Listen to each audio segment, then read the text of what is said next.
I don't think I'm a little different. I don't think this is a team that you can play with. I don't think they're as talented as Alabama. I don't think man to man they can line up with us. I don't. I agree with that, but I just don't think this is a game where we want to f around, if you know what I mean. Camp Randall is a very, very, very loud place, bro. Wisconsin has a very, very good home crowd, and they're gonna be excited to play Alabama. I don't really give a damn how they looked against South Dakota because they gonna come out. This is their game. This is Yep. their Super Bowl. They want to play Alabama. We know we get everybody's best shot, so you can throw those games out the window, man. I think Coach Carl is right. Pressure is the key. Um, I don't want to see us go out and stub our toe, man. I don't want to go 3 and out 4 times before we get our offensive legs under us. I want to go in there and put our foot on their neck from the beginning. This is not a team that I don't want to play with any team on the road. Any team on the road. I want to go in there and take the life from the crowd early. If we do that, it bodes well for us. If we go out there effing around and punting and doing ridiculous things and allowing Wisconsin to stay in the game, I don't want to look up in the fourth quarter and there be a fight. I don't want to even risk that. I want to come out, play Alabama football like we did the last 5 minutes of the game against South Florida and suck the life right out of them. Take the hope, take the wishes, take the energy away from their crowd. Um, so yeah, that's just me, man. I'm very, very, very conservative when it comes to playing on the road because I understand those road games. The home team is usually about 7 points better, and I want to go in there and kick their asses. Period. From jump, from toe meets leather to zero on the clock. I want to go in and make an example of these guys, and really, really, really play Alabama football. Yeah, so I got a couple of things. I feel a little bit better now by saying this. I watched the film. I watched them play Western Michigan. I watched them play South Dakota, and I understand that's not them playing Alabama. Luke Fickle did come out and make a statement saying that Alabama is still the standard in college football. They're still the best team in college football from a consistency standpoint. I think that was key, right? But we did see what happened the last time we did play Luke Fickle. Cincinnati had the 3-3-5 defense, and we just ran it down their throat and didn't give them a chance, right, to throw the ball whatsoever. I mean, it was just a slaughter. The score 27-6 did not do it justice. When I look at this defense, and I went through a lot of the press conferences, and you hear Mike Tressel talk about, look, we want to run a 3-3-5 here, but we don't have the personnel to do it. Not yet. We're still probably a year to 2 to maybe even 3 years away from doing that. So from what I've gathered with Jake here, they're running it basically a 2-4-5 concept. And then for heavier sets, 2 tight end packages, they bring in a 3-4, or every time we enter the red zone, expect a 3-4 defense every single time. Right. So after looking at that and looking at what you can do to attack that defense, it doesn't bode well, in my opinion, for Wisconsin because Jalen Milroe, his speed, and I'm assuming what we're going to do is stretch that defense completely out, unload the box, and let Ryan Williams, Kobe Prentice, Kendrick Law, and Jalen's legs, along with obviously running the ball, completely torch the grass, right? Run the ball. That's just what I've gathered from the film, and it's hard for me to be nice against Wisconsin in this game because I looked at the South Florida game and I thought the opposite, right? I felt very uncomfortable. I'm like, okay, this defense brings something a lot different than what we're seeing right now, in my opinion. Just a base defense, like Coach Carl said, they're just going to come at you. You're right. It's going to be a man-on-man standpoint, 11-on-11. It is what it is at this point. We're going to get to or not. And I feel a lot better in that concept. And also, obviously, hearing Coach Kalen DeBoer talk about, it sounds like Caden Proctor is coming back in this game, and it sounds like Elijah Pritchett's definitely going to be a starter, right? So that was kind of definitely made in that press conference as well. But I don't see a wide receiver that scares me. They get a dog at running back. I get that. I'm not superly overly impressed with their offensive line. This isn't the old school Wisconsin running game that we're used to seeing. Phil Lingo comes in, he spins the ball, right? He has an air raid style offense. So a lot is changing in Wisconsin, and that alone makes me feel better about where we stand. Not only are we seeing big change, Wisconsin's going from a primarily running team to now they're not primarily passing yet, but they're edging towards that concept. And you're seeing the struggle with Tyler Van Dyke. His worst season so far starting out, by the way. Completion percentage, everything across the board.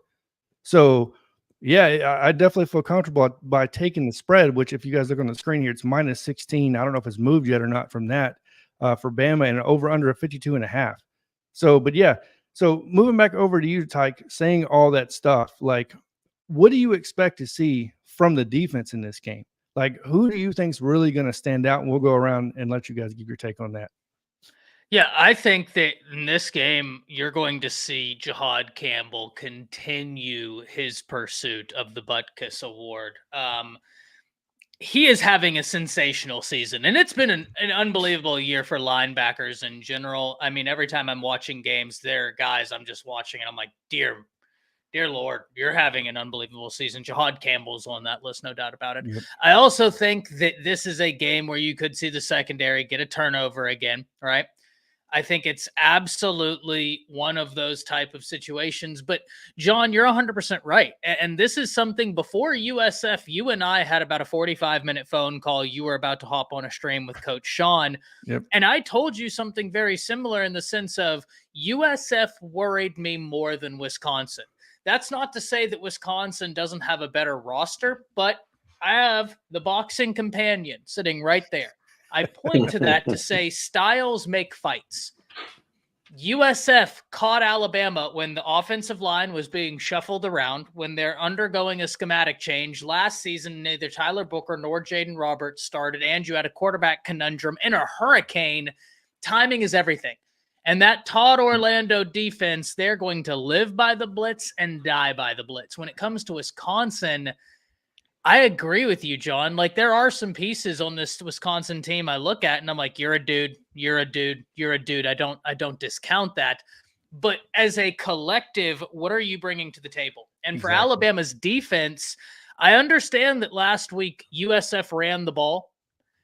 But in my humble opinion, to quote Coach Sean, I think the majority of their effectiveness running the ball came in that first quarter and a half.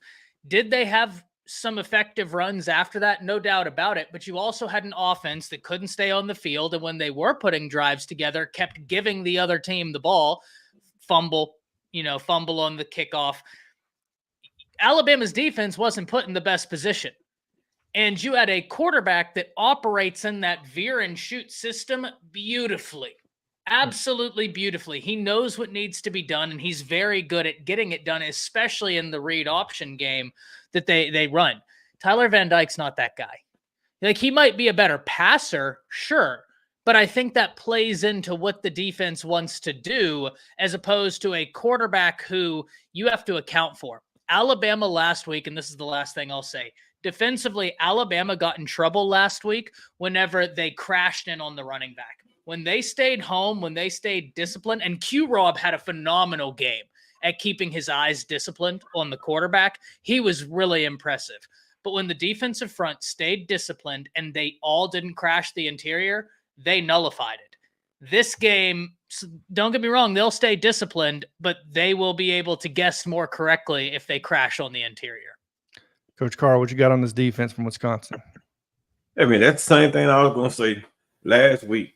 When the defense was doing all that bending and crashing, they gave too much upfield. Like, you give up the middle of the field. Boom. This guy here is a dual threat quarterback with a lot of speed. So he took the middle of the field, he took that grass, and he ran with it. He picked up big yards after big yards and big yards and big yards. And he was basically the whole run game. Accuracy-wise, he wasn't that accurate.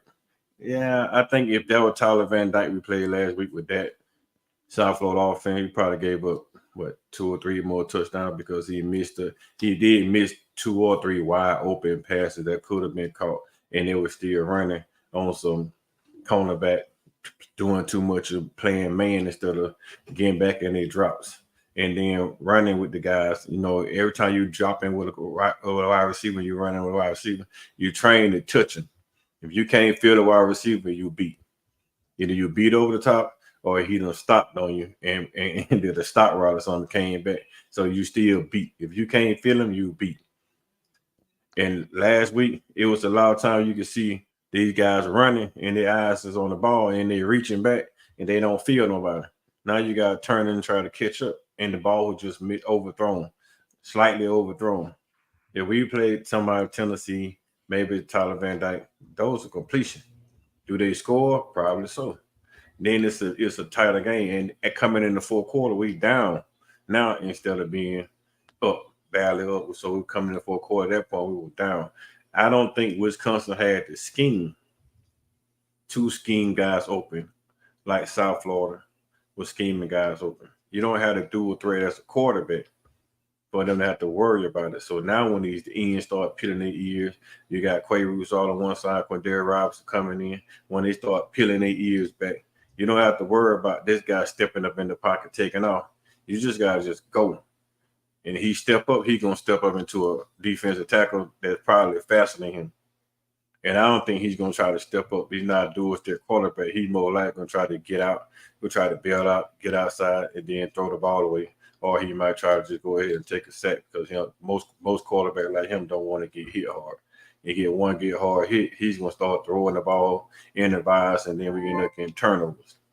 Other than that, Wisconsin offense, man, with Luke Fickell, we played him in the Georgia Dome. Well, what was that, the Mercedes-Benz Stadium? He come with the same type of offensive game plan, and most people around Alabama know he's going to try to run the ball. He's going to try to get his various skills, take the out in space a little bit, try to work some mismatches. But if they can't run the ball, then that offense is dead in the water because they're usually not that talented on the outside. Their main plan is to try to get ball downhill and open up play actions. So with this defense, man, with this read and react defense, I think it's okay to play against a team like this. If it was more that smashed my old school Wisconsin, I think I'd be a little concerned. But I just don't see their offensive line being as talented as the Melvin Gordon offensive line back in those days. All them big bruised and physical offensive line, kind of like Michigan had last year. That well-seasoned, them backyard corn hustle type offensive linemen. So I'm not really that concerned for what the defense give. I'm more concerned about how our right tackle gonna play as a starter, and how effective Caden Proctor gonna be back with their shoulder. Those are my two main concerns right now. Defense wise, I mean, we only gave up 8 points. Could have been 24 or 28, but we only gave up 8 points this year. So I see that let me know that they're bending a little, but they're not breaking. So they only gonna get better. All right, before we jump over to Coach Sean Brensky, go ahead and let you bring yourself in here, man. Introduce yourself, tell everybody where they can find you, and then give me your take just on what you're looking for in this upcoming Alabama versus Wisconsin game, brother. Well, first off, what's good to y'all, brothers? Brensky. And shout out to everybody in the stream. But I'm Brensky Sharp of the Sharpshooters Podcast. Make sure you guys subscribe to the channel and also these gentlemen YouTube channel too. But what I'm looking for, just seeing how the offensive line play gonna be for this game. I'm not familiar with Wisconsin's defense, so I'm pretty I'm really can't wait to see how they play us on defense, just to see how they're gonna play. I think it's gonna be really, really interesting, especially with Caden Proctor supposedly ready to go, and it's been confirmed. But I'll see if he's gonna play on Saturday. Always checking out the secondary every week just to see if I see any improvements with those guys. What else can I say? And definitely how Jalen Milroe is going to play on the road in that noisy madhouse. So we're going to really see. It's going to be a real interesting Saturday. And we on bit noon. So Alabama fans, wake up. We playing early. All right, Coach Sean, give me what you got. First, shout out to my brother Anthony Riggins in the house, man. Former military vet right there, 88 Mike, put in a lot of work, about 10 years worth. Shout out to my brother Anthony Riggins, man. It's my brother for sure. Shout out to my brother Patriot Life, man. And there, Rob. Love y'all boys to death, man. Shout out to both of those guys, man. Good friends of mine.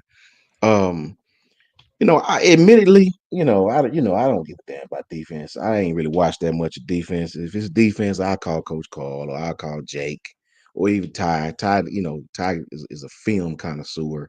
I call these dudes. I watched a little bit of Wisconsin's defense. Like I said, I seen sometimes they line up in the even front, odd front. odd front, slanted back to an even front, tried to disguise some things in the box, even some four eyes, inside shade of the tackle. I watched their offense. That's what I really watched. I watched a ton of offense on these guys.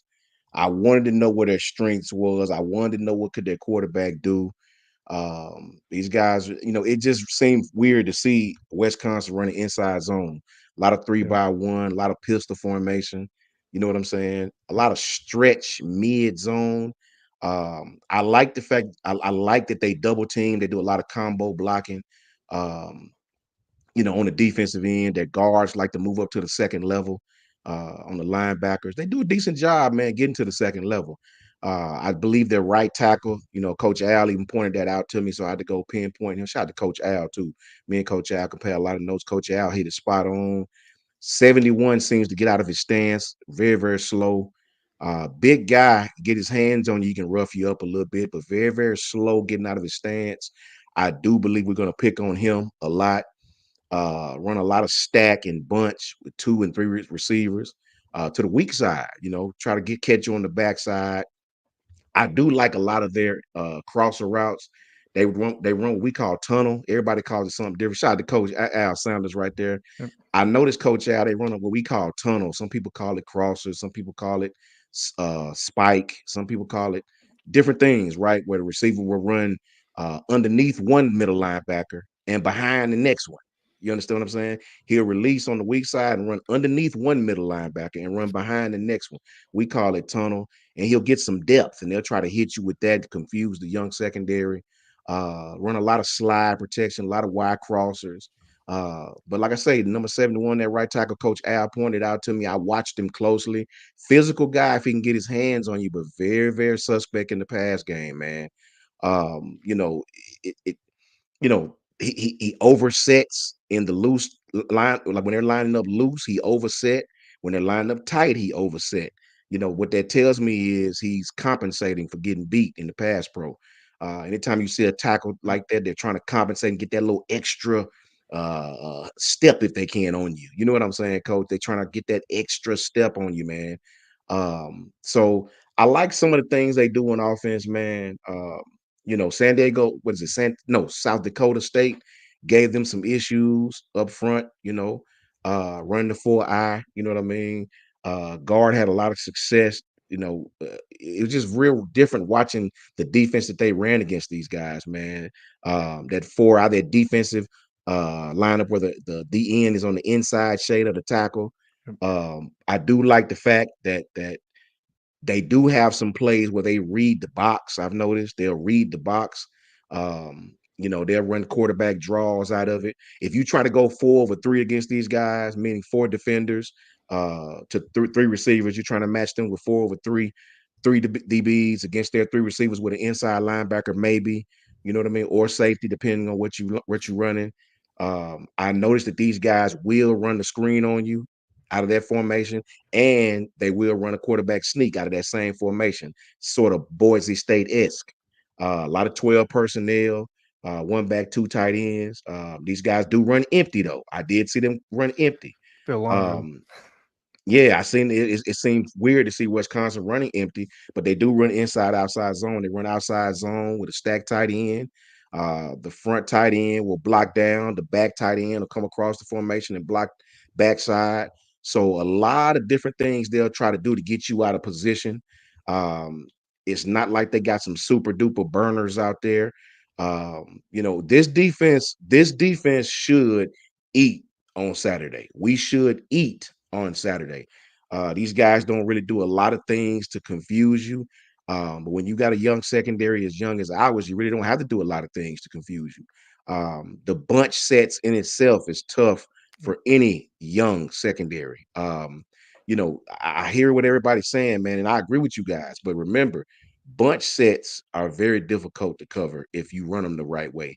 Bunch sets can really, really, really come. And I'm sure they've practiced on this I'm almost damn near positive Bama's practiced on this all season. Shout out to Pam. Shout out to Roll Tide, Roll Mimi. I'm almost positive, tough as nails. I'm almost positive Bama's practiced on these bunch sets with these young defensive backs, man. But if you bust the coverage with a bunch set, these guys will throw it deep on you. They'll try. Tyler Van Dyke is not Michael Vick by any stretch of the imagination. But if you bust the set, like last week, if you bust the coverage, and let the receiver get behind you, you don't have to you don't have to run a 4-2 to get a touchdown. We have a very young secondary. So it's gonna be interesting. It's gonna be loud in there. Do these guys get the calls in? I want to see us. Wisconsin is not an overpowering offense, but they do some confusing things. Any coach will tell you if outside zone is blocked well, right? They'll double team the defensive end. They'll let the guard peel off and get up on the linebacker. If outside zone or inside zone is blocked correctly, that's a 10, 15-yard gain. So we're going to see, man. We're going to see. I mean, everybody made great points, and I do understand what they're saying, and I agree. We should put belt to ass this game, but the truth is in the details, man. Will we do it? Saturday will tell the story. All right, so a couple things out of this. I've done plenty of my research. I've thrown the stats up here for you guys as well. And look, like I said, I took a long time to figure out where Wisconsin really can come at Alabama and make this more of a competitive game, in my opinion. But when it comes down to it, they create a lot of they're actually top 5 in the country, by the way, in creating pressure. The problem is they just don't get to the quarterback, right? So in my opinion, from a defensive standpoint, guys, since we got some defensive guys on here, how much does it help your defense when you can create the pressure, but at the same time, like, you're not really getting at the quarterback at the same time, or even creating turnovers? Like, so is that metric kind of skewed when you look at it that way? Because that's one thing they're pushing the narrative of is, yeah, Wisconsin can get to your quarterback. They just can't take down the quarterback. I mean, I don't really know what to say on that. And the other thing I want to get you guys' opinion on, and the questions to you guys on this will be when I went back and watched film, when I even went back and started at the beginning of the year, right, through Western Kentucky, you look at the South Florida game. There's one thing that stuck out that I haven't really heard anybody talking about yet. When you look at the deep balls that are being thrown on Alabama, they're all the receivers are in the slot. They're not lining somebody up on the outside and trying to take those guys out from the outside. They're all coming in the slot. Now, this is to everybody on the panel here. Is that because they're finding a mismatch on the defense, or is there something inside this defense you guys think that they're just trying to attack, or what? Because I've counted about 85% of the deep throws on Alabama have all come from that slot position. And yeah, go ahead, Ty. Go ahead, Ty. You got a true freshman, Red Morgan, right? Yeah. Like, a lot of the times he's the guy coming in there. And I would be even more curious, John, what percentage of the deep balls came if Devontae Smith was in the game. I think it's one of those things where, okay, here's how I would look at this. And I could be totally wrong, but this is just the way I look through it. How many times has anybody really tested Damani? Not much. They're not, because you watch that all 22. A lot of the times he's on these wide receivers like Stable and Poop. I mean, he's right there. He's jamming them off the line, and he is just running with them, running free. They're testing the young guys, which, like, to Coach Sean's point, he has a great point about the young defensive backs, how you can attack them out of bunch.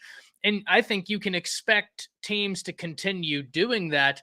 But for me, it's just the fact of, okay, Zabian Brown, I think a lot of teams in their film study are like, oh, that's the guy who everyone said was the most college-ready cornerback in last year's class. Even though he wasn't the highest-ranked cornerback, he was the most, like, everybody agreed, he was the most college-ready from a technical standpoint. Okay, we can test him. That's fine. Oh, then they have this cat right here who's really impressed, Red Morgan, right? And I think that they look at it and they're like, okay, well, we have a speedy slot wide receiver against a true freshman. Let's test that matchup. I could be wrong, but that's kind of where I look at it coming from, is that it's just the nature of a lot of your slot guys are pretty quick, and you have a true freshman who I think would probably be the bulk of those deep throws coming on Red. Anybody else want to say anything on that?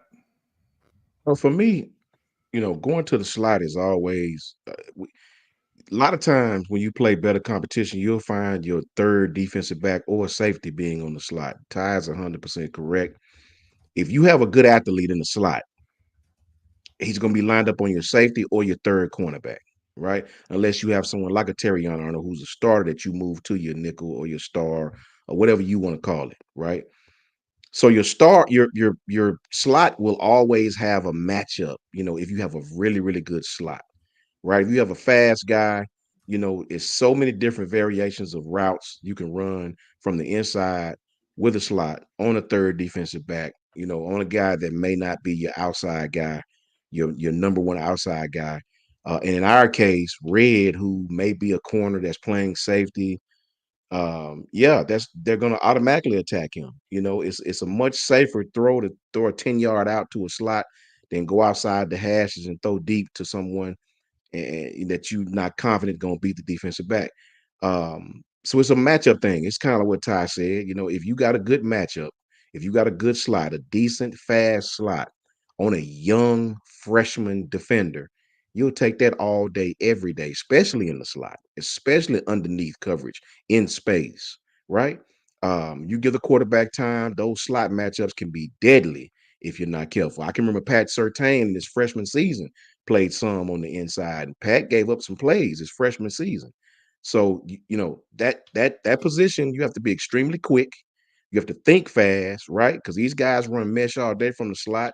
Last week, and you can get beat, man. You can get beat in a lot of different routes from the slot. So that's usually your third cornerback. In our case, he's a freshman, so you definitely take that matchup.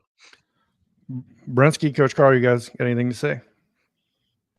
No, they said everything on there. Yeah, I know, right? They said everything you can say on that one, man. You take if I got a freshman playing that slot, man, that slot receiver, I'm gonna put my best catching, fastest slot receiver in that slot. I might even put my number one receiver in the slot. Like, Tennessee, I like Tennessee. I put my number one receiver in the slot and just say, "Hey, freshman." Oh, 100%. Have a great night. If we were playing a team and they put a true freshman in the slot, I'd look over at any one of the wide receivers for Alabama, whether that's Jeremy. You might even use Jeremy just because he's so experienced and be like, hey, school this kid. Like, just go to town. I know Ryan Williams is otherworldly talented, probably the highest ceiling, but Jeremy's no slouch. He's a quick dude, and he's so experienced. If I'm an offensive coordinator, I'd line him up in the slot, or Kendrick Law, or Prentice, like one of the more experienced guys, just to be like, school him. Take him to school. Then that's what happened last week, man. He started putting Giovanni Bernard in the slot. That's how he started getting open for passes, because on the outside, he wasn't winning. When they put him in the slot, he started winning. And Miro started feeding him. And I think he started feeding him a little too much, which threw everything else off. And then as soon as you go back to the slot to Ryan Williams, boom, another touchdown. It's like those mismatches in the slot, man. It's a reason why you have a number one and a number two corner. That's a reason. That's a reason. Yep. I appreciate it, Patriot Life, for the $10 donation, gentlemen. Have a great evening and a great Friday. Roll Tide Roll. You too, man. Life. Yeah. So the one thing I feel like that's not being talked about enough as well is something I mentioned at the very beginning. Wisconsin's going to be without their senior linebacker at that middle position. We're talking about Jake Chaney. And I think that's one thing I feel like Nick Sheridan and them have to take advantage of. Why? Because if you look at this defense, a lot of it runs through that middle linebacker position, whether that's where the blitz is coming from or he's helping the outside linebackers line up. I've noticed on this defense. And obviously we're going to be without Justin Jefferson the first half as well. But in my opinion, I think it would be a really wise decision to attack the middle of that defense where those inside linebackers are at least in the first half. And another thing to look out for too is I don't know if you guys have read up on the dollar package that Luke Fickell runs on defense as well, that he made famous towards the end of Cincinnati. 2-3-6 defense. He hasn't featured it very much, but I guess there's a possibility you'll see that because he plays it against the spread more often than not. That's hard for me to fathom. 2 defensive tackles, 1 outside linebacker on the edge, and then basically everybody else. It feels like it's a defensive back. But once again, it just keeps making me think we're going to run the ball down their throat if they keep doing this stuff. I mean, is there any other thing you're going to do other than Justice Haynes, Jam Miller? Let's get this moving. Elijah Pritchett, you're clearly good at run blocking. Let's go ahead and just hammer this thing home at this point. I mean. Well, and even to take that step further, if it is Caden Proctor's first game back, Coach Carl, we always talk about this. Theoretically, 9 times out of 10, and if I'm wrong, please, by all means, Coach Sean, Coach Carl, Brinsky, John, y'all correct me. An offensive line is going to be better at run blocking than pass blocking because it's the difference between firing at somebody and then trying to catch some monstrous SEC edge rusher who wants to take your head off and the guy behind you. Caden Proctor's coming back off of injury. Unleash him. Say go get him and let the running backs feast. Let Milroe feast behind him. I also think watch for a long play by either Law or Bernard in a jet sweep. Coming across, I think we might show him a bit of orbit motion, and then one time it's not going to be an orbit. It's going to be boop, and that guy's going to take it to the house. I just, the way this game is lining up, I feel very strongly that could be a winning concept. 100% agree. Anybody else on that? Even with the jet, the jet lets you know what it is man to man in the zone. Yes. So once you put that guy in motion and he come across there in the jet, and neither one of those linebackers move with them, we know he in zone. You hand it off because he's gonna beat that. He's gonna beat the outside linebacker around the curve, and he rolls with him. Then you pull it, and then you hit the slant backside behind him because now you vacated that spot. So now you can come in with a backside slant. And with the speed and spaces, you still running either way it goes. So with that jet motion coming around across that corner, man, there's so much you can do behind jet. And a lot of people put somebody in motion just to see what the coverage is. Like, I want to know what coverage you're playing. Let me put a guy in a little shadow motion. Boom. I'm going to send you in motion. If the linebacker roll with him or the safety or corner whoever roll with him, then you turn around and send them back to that very same spot. Now we go back to our original play because we know what you're running. And then we had a play just a play call for a zone. Then we opt out of that play, call it all of it to another play. We check it to a man. That's all jet motion does. That's all most motion does. It's just give you idea of what type of defense somebody playing.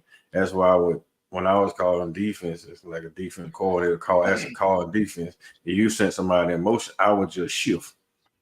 I could be playing man to man, but I wouldn't transfer. I'll make everything shift. Boom, we're gonna hop down to make it seem like we playing zone, but we playing man. Just transfer it one, just bounce, boom, boom, boom, boom. Everybody bounce down one gap, boom, one slot, one out, and then make it seem like we playing zone, but we actually playing man. Now when you drop back and pass the ball, we got guys coming. Yo, this guy cover, this guy cover, this guy cover. Now we got a free runner. And that's how I used to do it. But no, man, sometimes you just got to be smart. And then this on a high school level. So you can't do what you do in high school and in college. Like you can't do what you do in middle school and take it to high school. High school don't translate into college. College don't translate into the pros most of the time. Once you get to the next step, you're going to have to evolve. Everything has to evolve. There you go. Some knowledge dropped on you guys for that. So can you just hello with the question? I don't know if you're going to want to get more specific with this, but he's asking Coach Sean to explain briefly the different wide receivers on a basic offense, please. So I'm assuming he's talking about the X, Y, and Z maybe, or something along that route. Yeah, on a basic, I mean, you can mix these things up however you want nowadays. They have, when you line up talking about receivers, man, you could put tight end. It's so much different things you can do, but basically, your X receiver is usually your split end. That's usually your speed top guy. The guy that you want going vertical, the guy that can really go underneath. He can do everything, right? That's your X, right? Opposite him, you have your Z, right? Your Z is usually your flanker receiver. This guy usually is a guy that's quick and fast. He's quick as well. And your slot. Your slot is usually your inside guy. That's in a basic set. You know what I'm saying? He in your slot will always basically most of the time he'll be behind the line of scrimmage. He'll be off the line. So that's what it is. Your slot, your X, your Z, which is your split end, your flanker, and your inside guy. You'll have those on practically every play in some formation or another. Everybody line up. So it's so many different ways you can line these guys up, man, and bring in extra personnel. But you definitely, those are your three basic receiver slot outside of tight end, obviously. Yeah, we can go on for days for that. Anybody else to add Yeah. on to that? Yeah, so wrapping this up before we get off here soon, guys. Just some stats over here I'll put together real quick. Points per game, we're at 52.5. Wisconsin's at 27.5. We got them on pass yards a game, 232 to 203 rush yards a game. We're at 264 to their 183. They are quite efficient on third down, 56%. We're at 50% total defense, which, look, when I dug into more of the numbers, I'm like, damn, our defense is actually doing pretty good. And then I went back, same thing when I remembered the film from South Florida. We put our defense in a couple of bad spots that really got us out of that, right? I'm surprised we didn't give up more than 16 points, in all honesty. As you guys can see, your points allowed only 8 per game. We're only going into game 3, right? But the pass yards allowed from both ends is quite impressive, but more so the teams that Alabama has played schematically, only allowing 103 yards a game. I get it. Western Michigan's not a world beater, but they're known for throwing the ball. South Florida's not a world beater, but they're known for throwing the ball.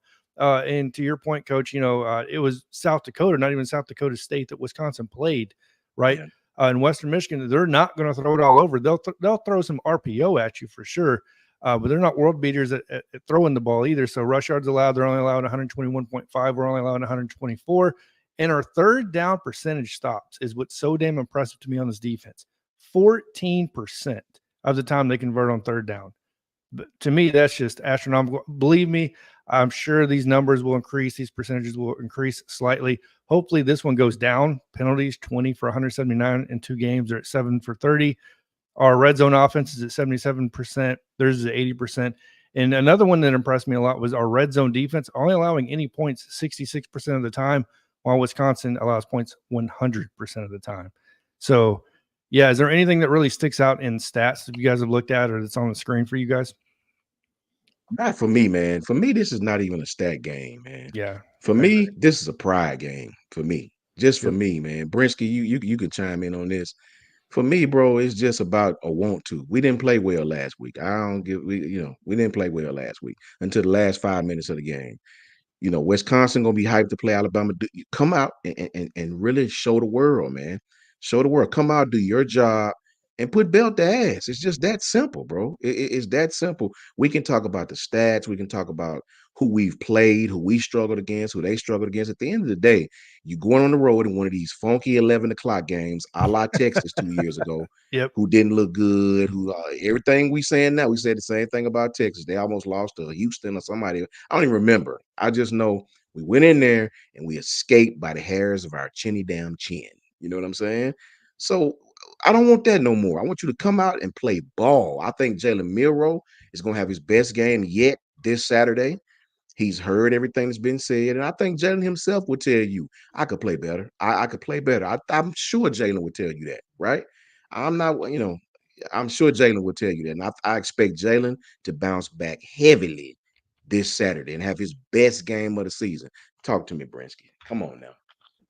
Yeah, that's really all it comes down to, because we all of us watched the game last week and we seen how we played not Alabama football. We was really playing soft. I know we missing our left tackle, right tackle is just terrible all game long. But like Coach Sean said, man, this is really just a pride game. Do you want to? And I think after they seen how bad they played or whatnot, like, yeah, it's like what Apollo Creed said in the second rock. Yeah, man, I won, but I didn't beat them. That's all it came down to. And I feel like that's how they should feel. And I hope that they do feel that way and come out ready and prepared. Like, hey, man, like Nick Saban said, bro, this a new team every year. Whatever you did last year is last year. It's time to play ball now, man, because we literally like 2 weeks away from Georgia. And as of right now, how we playing, I don't see us beating them. And that's just God honest truth. Because we keep playing like this, yes, we're definitely going to lose. And it may be by double digits, especially when we don't get that line together. And that's just all honesty. So these guys got to come out there ready to play ball. And I'm just ready for them to, especially like the O-line, to really smack these boys in the mouth. Like, show that dominance. Like, we are Bama, and we're going to continue to be Bama. You just Wisconsin. We don't care nothing about that jump around and all that. We here to play ball, and then we're going to go back to the crib. Ty, Coach Carl, anything? Yeah, I'm going to answer. Stephen G says who wins the time of possession could factor into this game. You're not wrong, but I also think that's just different styles, right? Because Stephen brought up that Wisconsin has a better time of possession per game. That's because they're not explosive. I would be very interested to see explosive play rate, i.e. plays over 20 yards this season. Give me 1 second. I think Alabama would probably be very high up there, just considering Jam Miller has 2 touchdown runs like that. Justice has 2. Ryan Williams has, 3 plays. All 3 of his touchdowns were like 30, 40 plus yards. Jalen Milroe has some. Basically, it's just that is a good point about time of possession, and I definitely want to see Alabama extend drives, not just 3 and out. But Alabama's offense is also like very explosive. And so I think that it's going to be one of those things where it's like time of possession, so long as Alabama's offense is operating within the scheme they want to, they might not even have as high of a time of possession as one would think while still having an absolute beatdown. Like, I don't know what the time of possession breakdown was against Western Kentucky. Right? Like, let me look that up real fast, and that'll really It was actually pretty close because they had like an 18-minute drive on us. But to your point here, I'm looking at a Wisconsin article right now. Wisconsin didn't have a pass over 20 yards or a run over 15 yards in the last game at all. So, and the one notable thing you're seeing on these Badger forum boards is there's no explosiveness in this offense. The average pass, right, per completion is 5.33 yards, right? So that's not really good when you look at Alabama, and Jalen Milroe's anywhere in between 11 to 16 yards per completion, more along the lines of 16 yards because of, going deep to Ryan Williams and obviously running after the catch, right? So stuff like that. And the running backs obviously creating a multitude of explosive plays. So go ahead, Ty. Oh, no, that's it. It was they had 29 minutes at Western Kentucky. Because Alabama this year, they just have an offense that they can score. I'll put it like this, Stephen. Against Western Kentucky, there were 3 different times where it went first down, second down, and it was a huge play on second down. Right? Like, I think Justice Haynes had the 87-yard run on second down. There was only 2 plays in that possession. One of the Ryan Williams, like 80-plus yard touchdown, there were 2 plays. So the time of possession stats are going to be a little bit finicky. And while I definitely think that there is something to that metric, I also think we need to look at that metric through the lens of what is your offense predicated on based on what is Alabama's offense predicated on. No, 100%. And even further that stat, sorry, guys, and then I'll let you chime in here. As far as Alabama, we have 18 plays over 20 yards, and over half of them are over 30 yards, right, which is ridiculous. And I remember this stat going back to the Western Kentucky game. Our first 6 touchdowns, none of those drives lasted longer than 1 minute and 39 seconds. Most of them were under 40 seconds and 2 plays. Exactly. That's wild. My point. That's my point. Yeah, anybody else want to jump in on this? But what I would say, the time of possession really don't mean much if you scoring points. It only means a lot when you lose. So time of possession really doesn't mean much. The bigger issue with stats are only good for ranking. Yep. You really don't care about Alabama only giving up 8 points in 2 games. That's only for ranking. You could be badly played. You played horrible on offense, basically in 2 games, because Western Kentucky stopped us on some drives. South Florida stopped us on a bunch of drives. So we played horrible on offense. So the defensive stats is predicated based on what offense does. If the offense move the ball and defense giving up 8 points a game, the defense is not on the field that much. So they're probably not giving up 103-yard pass. They probably don't give up 260 yards. So what? How many? 130 yards or so rushing. I think it might be more, and I think a little bit more fabricated because they took some sacks and stuff like that. Yeah. Where you lose on the sacks coming out comes off your rushing. So Yep. I think we gave up a lot of rushing yards, kind of like 200 some yard rushing. But with the sacks, it's the average. It's everything averages out.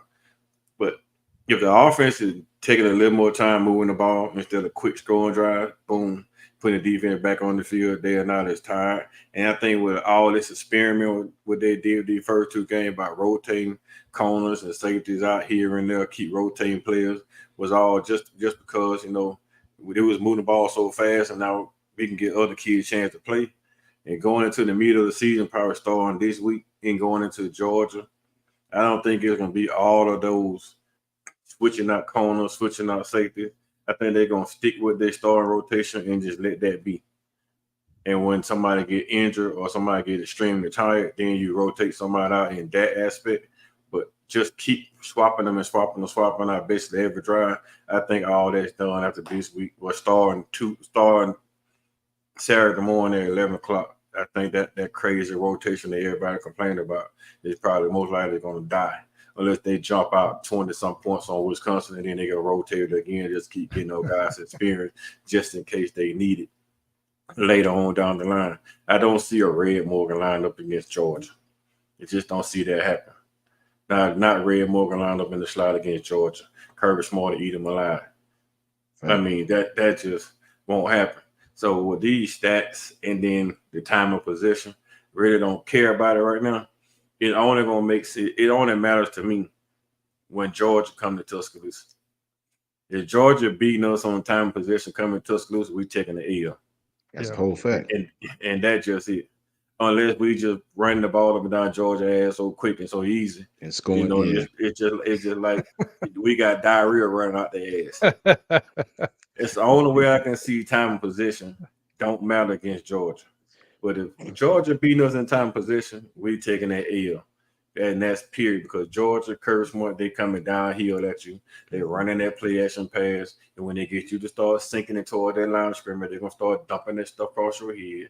If they don't have many burners, we might run them down. But once you run them down inside 20, they're going to hold the ball at least, 4 or 5 more minutes and try to pound you into the end zone, unless you just break and then they just give up a big 20-yard run and they go ahead and score. Other than that, they coming at them 3 every single time. If they getting 4 and 4 every single time, George Kirby gonna keep running that ball 4 yard every single time until you can stop it. Because they want to win the time possession battle, because their defense getting all the rest. Now when their defense come on the field, they fresh. So a deep game like this, I really don't pay attention to it. It's only when they get into the meat of the season, the SEC grind, when that time of possession become a real big factor. Gotcha. Let me say this real quick. Oh, I'm sorry, Brent. No. Brent's or coach. I was gonna say Brent's or coach. Either one of you guys. Well, this won't take but the 10 seconds. Shout out to my brother Chris Williams in the house, our resident Auburn/Alabama fan. Much love to you, Chris, man. I'm glad you tapped in. I noticed you said earlier that all the belts left with Coach Saban. Well, no. One belt was left because them surfers from California come up here and put belt to ass in Jordan hair.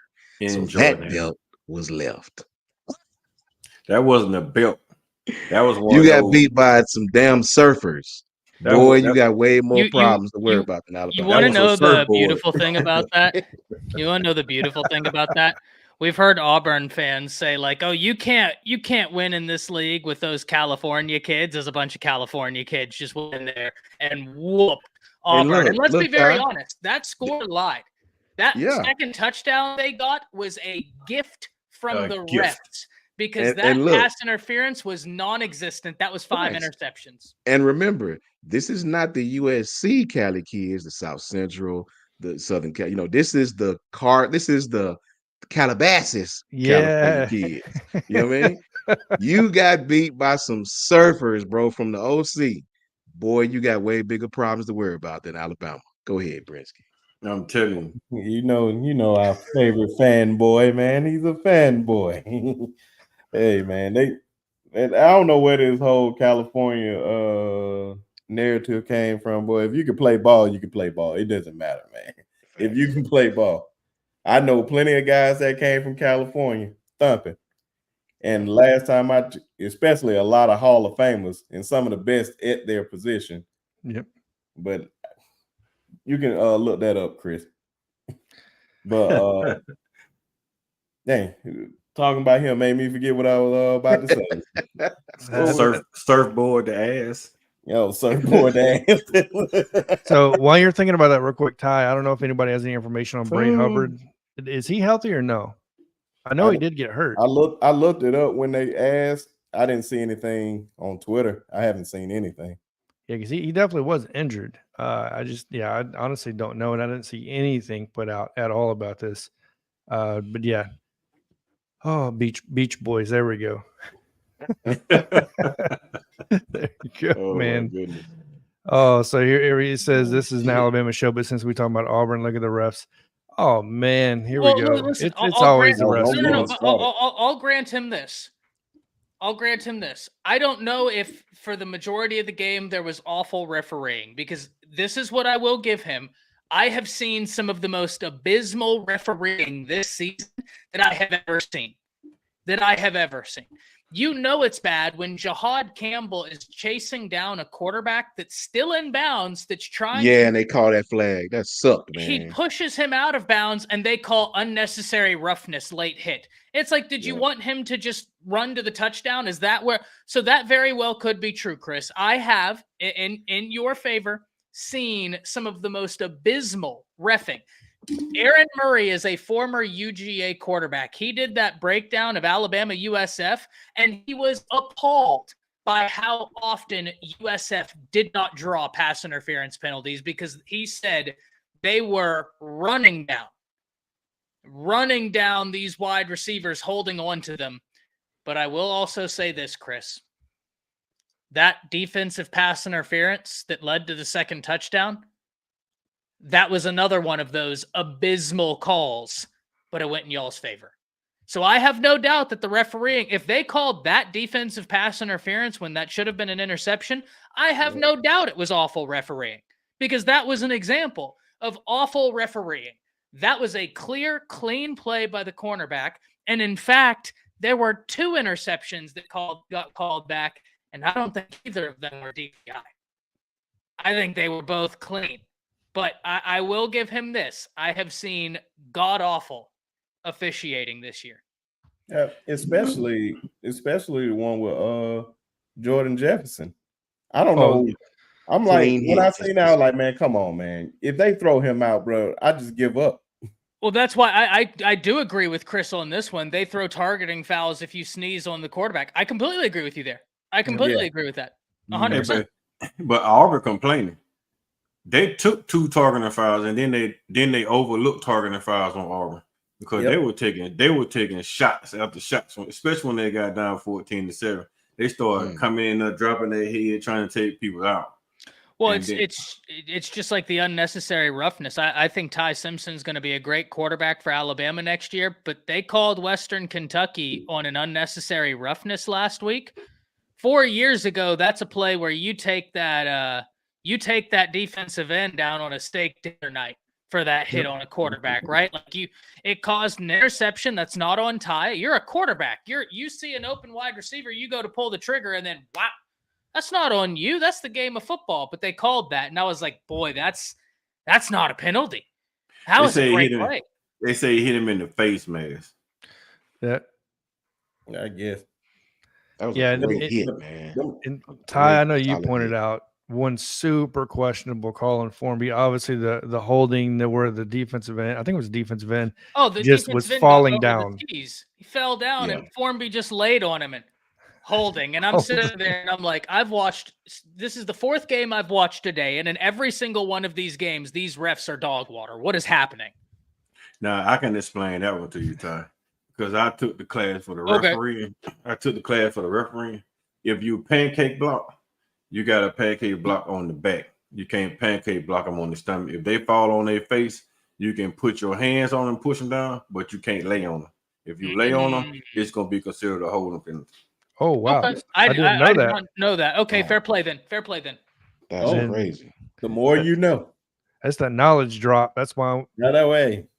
The man. some of the The best in the man. business. Yeah, I had to Look, learn. I had to learn some rules this year, so I took the class for refereeing and just went through it. So I learned all the rules.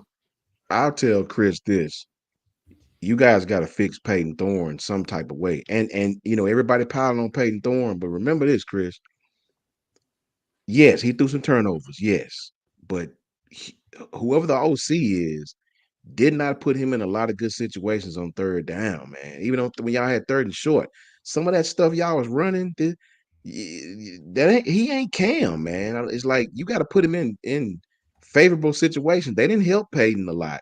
That line didn't help him a lot. The play calling didn't help him a lot. Peyton is gonna take the brunt of the loss because he's the quarterback. Too much credit when they win, too much when they lose. But Hugh didn't help himself on offense, bro. Some of those, when I went back and watched y'all games, some of them calls was like, what? Like I don't understand. I don't know. That I agree with Hey, Chris John. Williams on this. Hey, John, can I play devil advocate? Yeah, no, of course. Coach Sean, you Mhm. said they gotta fix Peyton Thorne. Can you fix DJ Udukule, whatever name is? DJ I think they're using him the wrong way too. I mean, they trying to turn him into a pocket passer.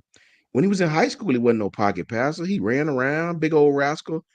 I just think you're trying to make these dudes be something they're not, and usually that's what happens. I think you got to let Peyton Thorne. I think you got to give him a West Coast type offense, short throws, rhythm throws. Having this kid act like he Cam Newton, running option and zone read with him keeping the ball. Like, what the hell? Like, no, you know what I mean? I mean, Hugh, if you're gonna run that type of offense, you need to get a quarterback that kind of offense fit, right? I just don't, I don't know, bro. I don't watch enough of them to make a judgment. I just watched that one game, and I did not understand what competent offense, bro. That seems illogical at times. We're trying to fit square pegs in the round holes, and it just don't work sometimes, man. But I thought coming out of transfer portal, that was his strong suit. It don't seem like it. It's like, good Lord, man, this dude, yeah, he athletic and he run around. But if that's all you putting him in position to do, you're gonna lose a lot of games, man. You're gonna lose a lot of games, right? I Sure, think you're gonna hit some big plays. Anytime you're athletic, you're gonna hit some third and longs. I mean, for God's sakes, they almost beat Georgia last year and us. But when it comes down to it, you're gonna lose some games like that too. You're gonna lose some games, man. Yeah. One thing I'll say, and I don't like saying anything about Bo Nix, is Peyton Thorne reminds me of a lot less accurate version of Bo Nix.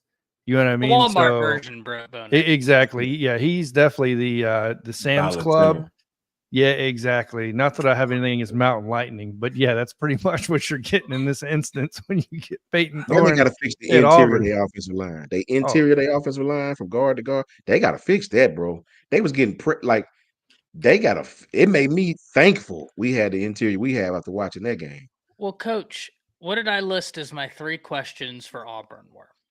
And listen, I grant you, wide receiver, y'all got some dudes. I even like some of your pieces defensively, right? Like along the defensive front, I think you got some guys there. I think obviously, and this goes for everybody could, increase it.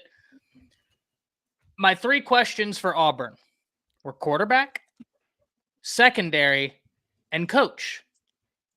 Because while I understand completely where you're coming from, Coach Carl, and let me know what you think about this, because your football knowledge is exponentially greater than mine. So I do want to know what you think about this. I don't blame DJU, and I don't really blame Thorne as much. If you are the offensive guru like Norvell is, like Hugh Freeze is, you have film on the guy. Formulate an offense that works for his skill set. And that's less so with Thorne, but with DJU, Norvell drives me up a wall because you told everybody that these 2 quarterbacks I have that were backing up the guy last year, they could have won a natty. We were wronged for not being there. Then as soon as the season was over, you told one of those guys to leave so I can go get DJU. Like, Yep. if you got to put him in the position. And Hugh Freeze is one of those cats where I get it. He is a good offensive mind. I don't disagree with that. But dare I say his wins against Bama have massively inflated his value on the totem pole of offensive coaches. He's not Lane. He's not Sark. He's not DeBoer. Hell, I don't think he's Alex Golish. He's not Heupel. Nope. And you're right, Chris. They almost hired him. And I made a video when they were looking at him, and I was like, that's a mistake. He is underperformed. Yes, he had a 10-win season at Ole Miss in that same season where he got lucky to beat Alabama. You remember the fumble Ruski where the ball ping-ponged off of 18 different players and the guy caught it? Like, it's always the craziest thing. I think he would be a bit more effective, Chris, but I also think that I'll put it like this. He lost his last 4 games at Liberty. Liberty is like 15-1 since he left. He has a worse record at Auburn than Brian Harsin had. Meanwhile, he can utilize the transfer portal. Harsin couldn't, not to this degree. Lane Kiffin has Ole Miss looking exponentially more dangerous than Hugh ever had them. Hugh had DK Metcalf and Brown, and neither one of them sniffed 1,000 yards. At a certain point, I have to start asking questions about, like, where do you rank on this totem pole? Because I think you're too high. Yeah, Laquan Treadwell was his only 1,000-yard receiver, I believe. We looked that up. So yeah, no, there's that says a lot. That says a whole lot. These 2 guys are stars at the wide receiver position in the NFL, and Laquan was the only one. Yep. I think he's not in the NFL right now. That's what I'm saying. That's crazy. That speaks a lot about you. And a lot of the guys that come to him, besides Laquan Treadwell, I'm about to say Laquan Treadwell, Laramie Tunsil, pretty much all of them faded out. Mdici, like he ain't even, is he even still in the league? He was supposed to be one of them ones. But Hugh Freeze, I don't think they have anybody. That's what I said. Hugh Freeze is really overrated, man. And we just come down to it. That's why I'm trying to figure out why guys want to go play for him. What's the difference between he and Petrino? I think they both tear up cities. Oh, there you go. So do you like Freeze as an offensive coordinator though? Just as an offensive coordinator? No, not even then. No, I think not for me. I think that I don't know. I really don't know. I just look at it and I'm like, man, what? I'm not saying you're a bad offensive mind, but I don't put him up there in the upper echelon of like the elite offensive minds in college football, right? Like the veer and shoot that Heupel runs and them, that's a son of a gun to defend, y'all. Like that's a nightmare to defend. And they got a guy out there in Nico who can run it. That sucks. Mm-hmm. Sark will scheme you into like another dimension. Yeah. Look at our game last year. Lincoln, I have questions. Well, I mean, he's gone a long way into answering those questions with the move he made on the defensive side of the ball this year. But like Lincoln offensively is you don't question that, right? Like I can't put Hugh up there with that, or Kalen DeBoer. I can't. Yeah, Chris. I don't know about this one, bro. If you're above, yeah. He wasn't the best when he had the talent. No, man. I don't know. Like you just said, Ty. Liberty is 15-1 since he left. Look at Auburn. Here's my last point, gentlemen. When he doesn't have the talent to run the scheme he wants, Alex Golish is doing amazing things at USF. You look at what he inherited. Weren't they 1-11? Yep, when he got there, way less talent. And he is maximizing what he does based off of scheme, which is why whenever we went to play USF, I was like, oh, He comes from that Heupel, veer and shoot. Those are the guys. Strap in, boys. He won't be there long. He won't be there long. No, God forbid. And here's what I hope. I hope y'all hang on to Freeze and that you don't get Golish. I know, I right? don't want Golish in the SEC. No. We don't need Go another somewhere one. else. No, don't need another one. We got enough of this Hell stuff no. going on. Go So- somewhere else.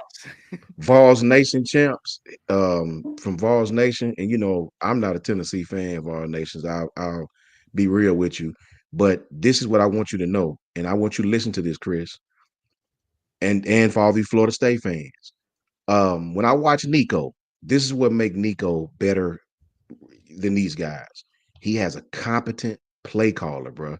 When you look at Nico, they run a lot of option routes. They run a lot of screens. They run a lot of what we call in coaching FIBs. That's formations into the boundary.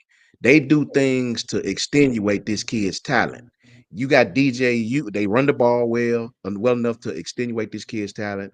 You look over here at Florida State and Auburn, you're running RPOs, you're throwing underneath in the coverage, you got no diverse run game whatsoever, right? And you want the quarterback to be great. Look at how Tennessee using that Nico kid. A lot of formations into the boundary, a lot of option routes, a lot of screens, a lot of stuff to get him into a rhythm, and then they're gonna throw it downfield on you. A lot of competent play calling, man. If you don't have competent play calling, man, I'm telling you, it don't matter what quarterback you have, bro, unless you got Peyton or Vic or somebody that's just gonna do what he do anyway. Tennessee is using Nico the way they extenuating this kid's talent, right? DJ, they're using this kid. Man, I don't even know if bro, this is not an RPO quarterback, bro. He ain't no threat. You know what I'm saying? You got to put this kid in situations. You got him throwing underneath. Remember this really quickly. The more space you create, the easier the quarterback reads are. Florida State's offense doesn't create space anywhere. Nobody's afraid of the run game. Every defense seems to play them the same way. Hence, you don't have quarterback success. Auburn, hence, you don't have quarterback success, man. And that's just the facts of the matter. The truth is in the details, man. And you got to also look at this, Coach Sean. What happened with Auburn under Gus? Gus brought in what 3 5-star wide receivers, a 4-star wide receiver, 2 5-star quarterbacks, and they said that Auburn was here. Now they talk about the Freeze forward. Okay, Freeze brought in 4 talented recruits. What the hell he gonna do with it? With no quarterback, with that's no what- competent offense. And that's what I was gonna point out. What Vincent said in the chat. That's exactly what he said. You're getting all these elite wide receivers, but you don't have no quarterback at the most dependent position. That's It's a not whole even fact, man. No play calling, no competent play calling, just like Coach Sean just said.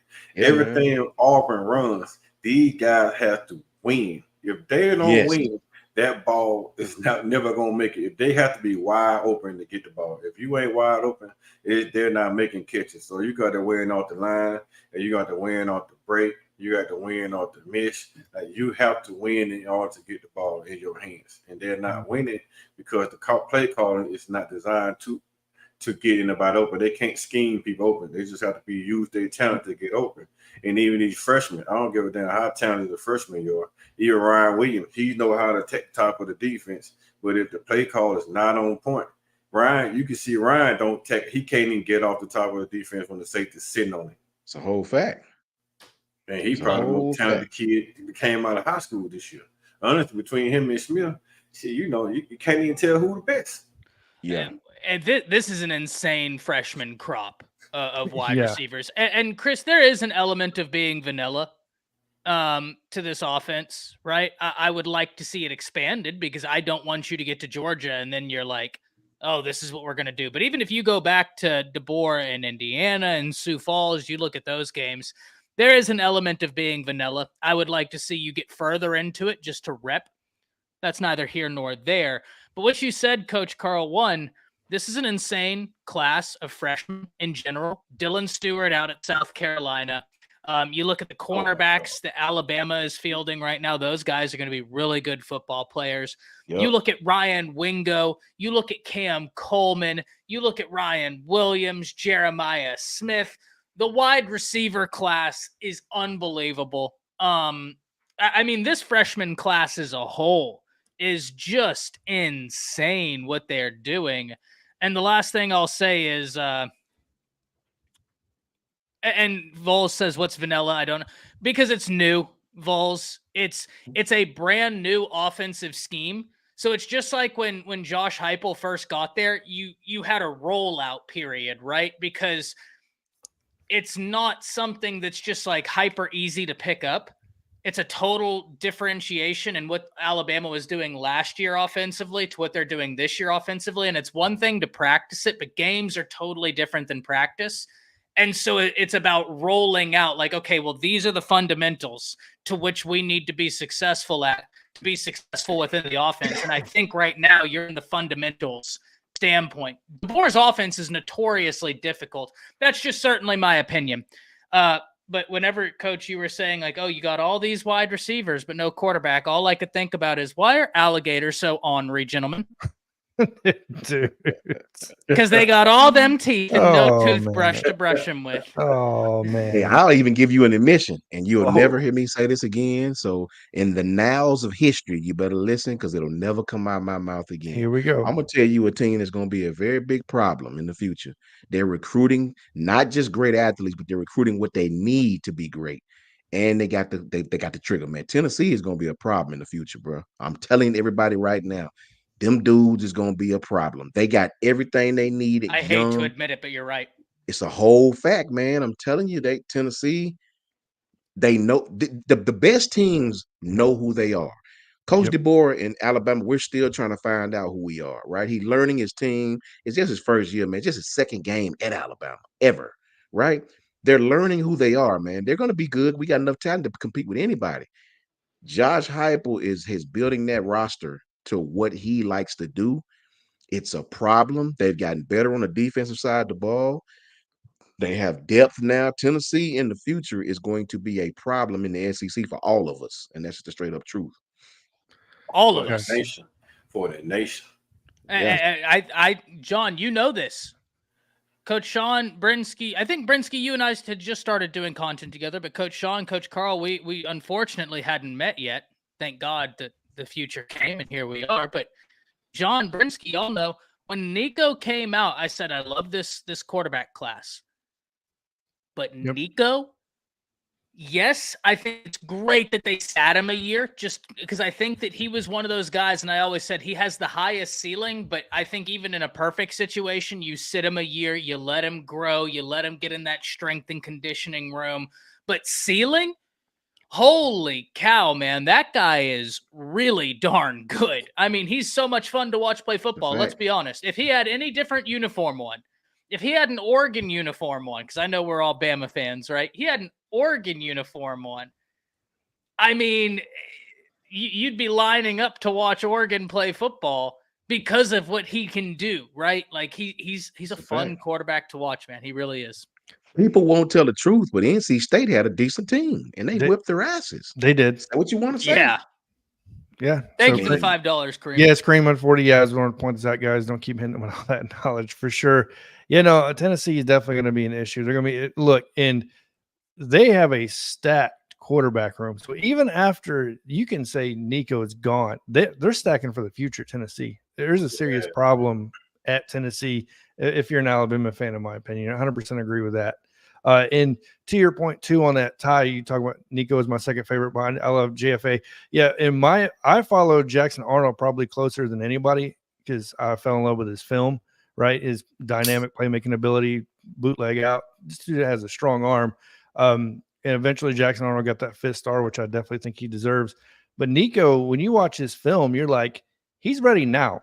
He's not ready in 2 years. And the fact that he was able to sit a year was like, yeah, this kid's going to be doing some damage when he gets on the field. And we're seeing the product of that right now. So, yeah, it's definitely scary to think about this. To quote the TikTok generation, he has an aura around him, right? Like Jalen Milroe has an aura around him, and it's infectious. You can see it through the screen. Whenever he's out there, you're like, that guy's a leader. Yep. Nico's got an aura around him. When you watch him, you're like, shit, this guy's a playmaker. It's a fact. Like, Unflammable. He don't get rattled. And notice what Josh is doing. He's not going to get these big receivers that can't beat press like they used to. These great athletes that couldn't get off press coverage. He's going to get these athletes that may not look like the best ones in high school, but when they get in college, they can separate. He's getting receivers that it started with Jalen Hyatt. Jalen Hyatt is not impressive when you see him walking in Walmart somewhere, but he can separate, man, especially in college football with the way defenses play. Josh is going to get a gang of those guys, man. And I'm just telling you, bro. I'm the biggest Tennessee hater in the world, but I don't lie. The truth is in the details, man. And they doing some things to extenuate their coach what he likes to do, right? It's gonna be interesting, man, to see the future of Georgia, the future of Bama, which is super bright. I expect our secondary to be a strength here in the next year or so. We have the same thing I said about Tennessee offensively, Alabama defensively. We got some great offensive talent, as we all know, but our secondary, man, listen, they're gonna be the strength of this team here very soon. Jalen Mbakwe, Xavier Brown, Xavier Mincy, Drake Kirkpatrick Jr., Red Morgan. Them boys are all true freshmen, every last one of them. Yep. So stay tuned, man. King Mack. Stay tuned. Devontae Smith. I mean, Beautiful the list goes. schematic matchup. Beautiful schematic matchup. And linebackers is beyond deep. Dude, It's just beyond anything we can fathom at this point. So to tell him, Coach. All right. So Brinsky, anything on this before we probably wrap this up here in a minute? I'm not trying to take you guys. Even guys that's about to come in, this John Lee. I felt like that was the guy we should have got. So just imagine him and Zay Mincy on the field. Two big 6'3" guys that can run with you, bro. Man, come on, man. Crazy, man. It's gonna be and they can throw. And they can hit. Yep. And of course, can't leave off Jihad Campbell in any conversation. Yeah, I just don't think he's going to be here in the future, though. That cat's heading to the NFL. See you later. This is last. So that's unanimous across the board. He will not be back. Bro, if he plays even at 75%, that this is going to be a bit of a hot take, but if he plays at even 75% of what we're seeing right now, he's a first rounder. He is playing unbelievable football right now. Because I looked at the mock drafts. I love to look at mock drafts way in advance, and they ain't have them on there. I said, okay, that's going to change very soon. They probably have an updated one now. I bet he's on there. If they don't have an updated one, screenshot it, because I guarantee you he's going first round. Yeah, I don't think there's anybody that's going to. Only way he coming back if he feel like it, which I highly doubt. Man. Tim Keenan stock rising too. Oh yeah, Tim Keenan got off. He got off. Man. Tim, he's been tearing up, the middle. So with that being said, is there anything else anybody wants to talk about? Because we're at hour and 26 minutes, and I'm not trying to take up your entire night. Shout out to my broski. Hey, what? There we go. Campbell averaging over 10 tackles a game right now, all over the field. And it's not even just that. The stats, Coach Campbell, I love you point that out, but or Coach Carl, I love the fact that when you watch this dude, he plays with instinct so much of the time. And that's something I like watching defensive players play with, just that instinct of being on the field. So with that being said, like I said, anything else you guys want to point out or talk about before we get off here? The fact that Coach Sean can't stand Tennessee. Yeah, Vols Nation, I respect you, man, but I just you don't. And there's no hate, Vols Nation. I just really, how you have that one. I used to ask a question on my channel. And because it's interesting when you see everybody's answer. I really enjoyed that because it was some answers that I didn't expect to get. I used to ask all my channel people that was watching. I said, you can't have two, you can't have three. If it's one team, if you can go 11-1, who is that one team that you just cannot lose? I'm that fan that rather lose to Auburn than lose to Tennessee. Like, I'll lose to Auburn because they're just like the little gnat in your ear. Okay, you won, so what? Nobody cares. People forget about that in 6 months. Nobody cares. Nobody outside of Auburn cares. But Tennessee, man, when they beat Bama, it's like the sun don't come up or something. I get physically sick or something, man. I don't know what the hell be happening, but I can't lose it. You know what, AY? I'll go on record saying I'd rather lose to LSU than lose to Tennessee. What's up, Adam? My broski. Hey, isn't it, and I could be wrong here, isn't it the longest standing rivalry in the SEC? It's not Alabama-Auburn, it's Alabama-Tennessee. Alabama-Tennessee. Is it Alabama-Tennessee? I didn't think that was. Tennessee. I think it's Auburn, Georgia. Isn't it? Yeah, it's That Auburn, might Georgia. be Auburn, Georgia. Might be. Is it It's Auburn, Auburn. Georgia? I I thought it think was it is. Alabama, Tennessee because they've played more than any other two in the SEC in We'll terms of have like, to look it up and bring it it up. could be The Auburn, Tennessee Georgia. I could be loss. wrong. I could be wrong. The Tennessee loss, Vols Nation, it hurt me. If I lose to LSU, I'm angry. If I lose to Auburn, it's kind of like, so what? They forget them, right? But that Tennessee loss, Vols Nation, man, it hurt me, bro. The fan come out of me on that one. It hurt me. Well, they taking goalposts. I am and wrong, throwing by them the way. around, so. It is Auburn, Georgia. Auburn, Georgia. Yeah. Fair play. My bad. What about you, John? Who's the one team that you just? I know Brisky's and I know Coach Carl. No, it's I know Tennessee. Tide. It's been Tennessee because number one, it comes down to Philip Former. I don't like Philip Former. I don't like anything Tennessee has represented since I have been watching Alabama football. That's the problem I have with Tennessee, and I've always had with Tennessee. So we know all about back in the day what Philip Former did, trying to bury Alabama. You know what I mean, to get us in all sorts of trouble. Right? We won't get into that because we'll extend this for another hour. But no, it always will be Tennessee for that fact. To me, it's Tennessee, then Auburn, then probably LSU. But I will say LSU has the most. I think they had when I say worse, I don't mean bad in a bad way. I think LSU has the most Philadelphia Eagle-esque fans in the SEC. Hands down. They peed on our car, and I won't forget that. Hey, They but peed on your car. what do the song Dixieland Delight say? It said beat Auburn and Yeah. LSU, then Tennessee too. So even with Dixieland Delight, they always deem Tennessee just a little washover. They hate Auburn, but LSU fans are just like Coach Sean said, the worst. They worse, man. The worst. That's why I can't stand LSU. Man, when we lost to Joe Burrow in Tuscaloosa, I'm sitting in those things. LSU fan was so loud, man. It was about 1,200 of them little songs in there. They were louder than every fan in the stadium. When those fans crunk up, you can hear over Alabama fans clearly.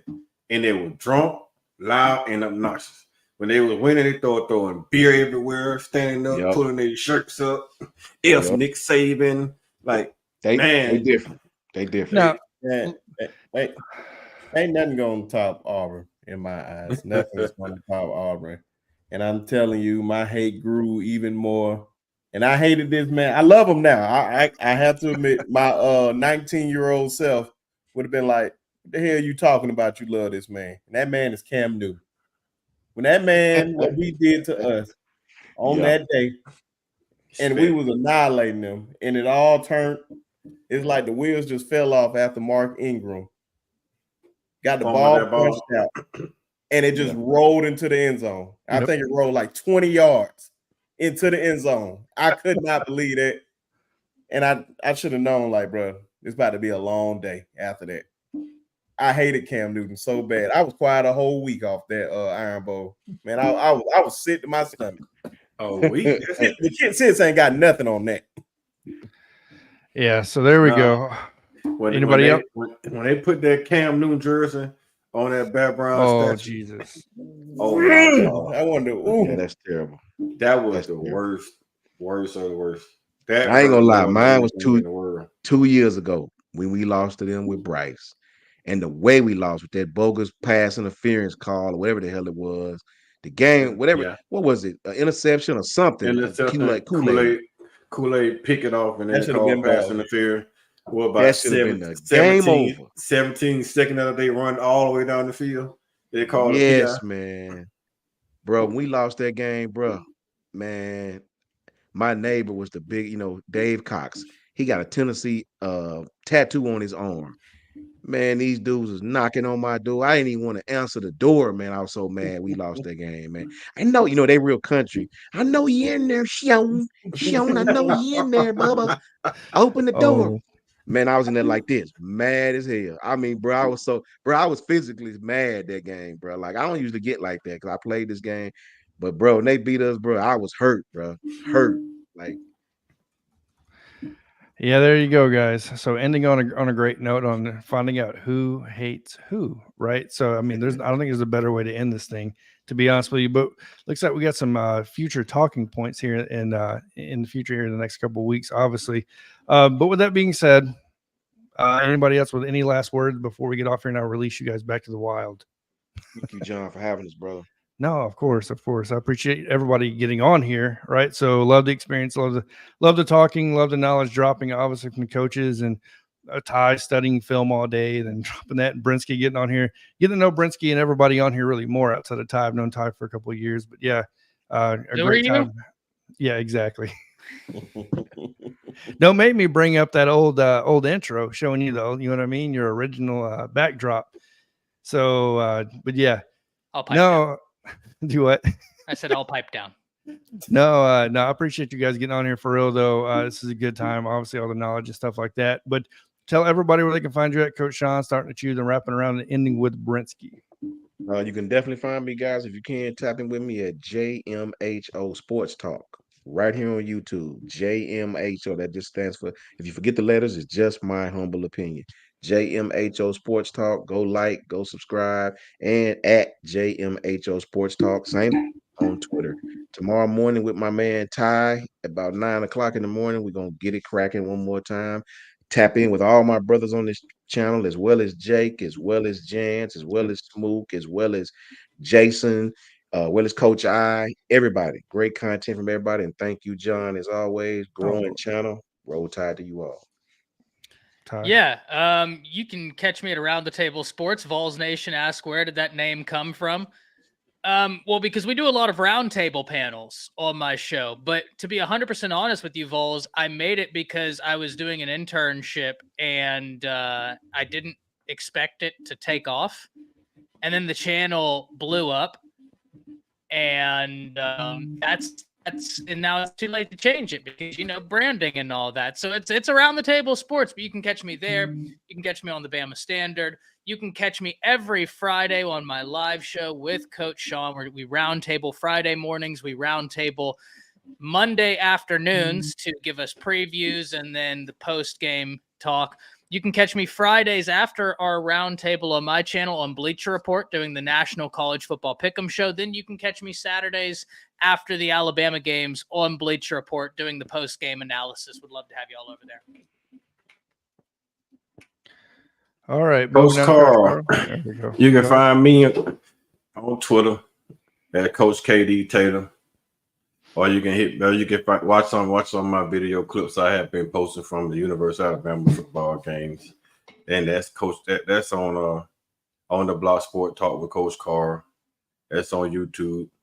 Other than that, I'll be around here when I'm free. We ain't in football practice. I'll be around with Coach Sean. With Ty. If Brinsky invite me, I'll show up with Brinsky. Appreciate you, John.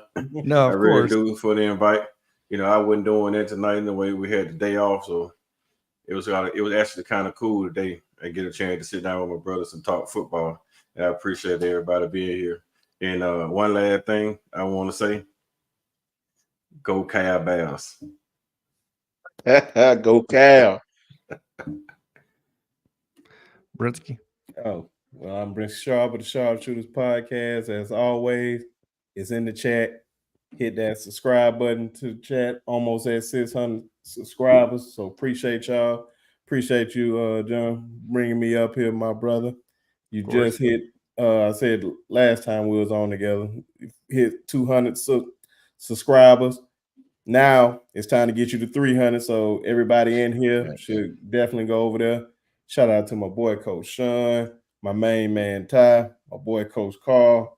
So, man, just appreciate everybody, their support, all the Alabama fans, F Auburn as always, and Roll Damn Tide. There you go. Appreciate everybody getting on here in the comments, all that good stuff, talking, and interacting. We're definitely going to be doing this, if possible, every Thursday, right, for pre-games as far as to the Alabama Nation YouTube channel. And all that. Appreciate everybody getting on here. Obviously, Brinsky, Coach Sean, Ty, Coach Carl. Always good knowledge dropping, right? So, it's just been real fun. Thanks for everybody getting here in the comment section, interacting, and thanks for the donations as well. Other than that, everybody have a good night. And as always, guys, roll Tide. And Tua just threw 3 interceptions and 1 pick six. Don't tell me that. Gosh. And Jalen Hyatt just scored against Alabama again. The first one wasn't his fault.